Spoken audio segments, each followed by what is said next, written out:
Drapeau blanc levé, attention, maintenant. On est en amorce du départ, 9 secondes. Une poussée du Zebra dès le départ. Est-il trop tôt?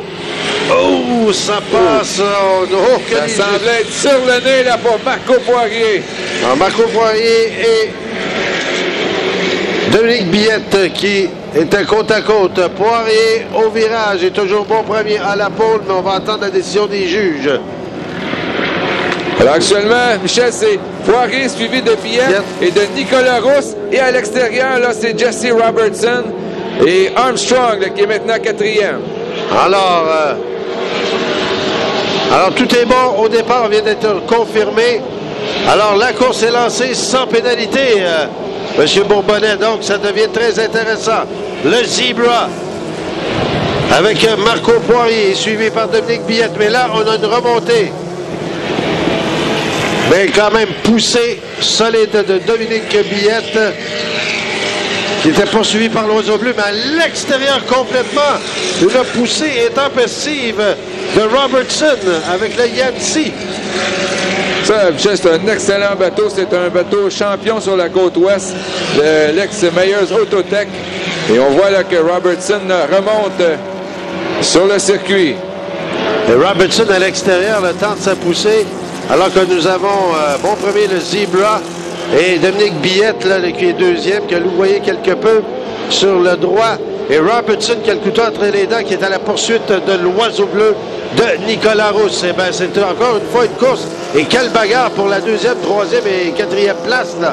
Alors que le Zebra file seul dans le droit après le virage à l'ouest. Dominique Billette est toujours regardez remonter Robertson. Ah, wow. Ouais. Robertson est en attaque sur Rousse et l'Oiseau Bleu. Robertson est en feu.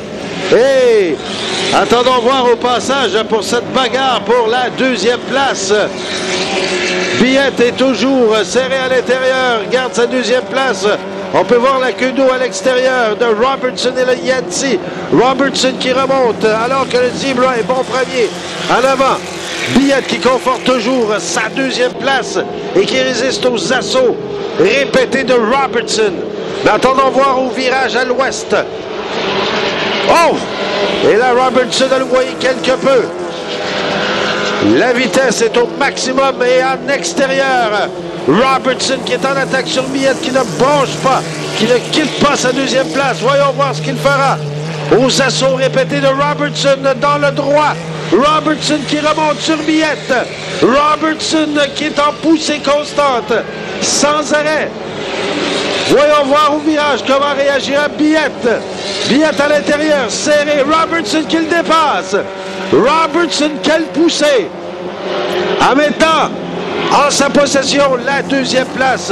Quelle course de nez. Et Michel, il a tout fait ça de l'extérieur complètement. Ça démontre comment cette embarcation est rapide. Et là, Robertson qui est bien assis confortablement sur la deuxième place. Billette qui va tenter une poussée. Et si peut-être on regardait les temps de vitesse de Robertson, là, ça serait intéressant. Oui, et notamment Marco Poirier, 113,9 km/h. Wow! C'est le tour le plus rapide de la fin de semaine en 2,5 litres. Et lui, Robertson, son tour le plus vite a été 110,0 jusqu'à maintenant. Et on va regarder le quatrième, 116,3 km/h, le Yancy. Wow! Hey, ça fait longtemps qu'on n'a pas vu un tour à cette vitesse-là en 2,5 à Valleyfield. Eh bien, le Yancy, qui lui est à son dernier tour à deuxième place, mais il ne faut pas oublier la très belle performance du Zebra de Marco Poirier, là, ouais, qui, dans les premiers tours, est allé à vitesse constante et n'a jamais été inquiété. Et c'est pourquoi Marco Poirier, le nouveau Zebra, remporte cette qualification, suivi de la très belle performance de Jesse Robertson et le Yancy. Et wow, Dominique Billette, troisième place, et Nicolas Rousse avec l'Oiseau Bleu, quatrième. Hey, on se souvient l'an passé, Les plus hautes vitesses d'Éric Langevin qui avait gagné avait été à 113 km/h.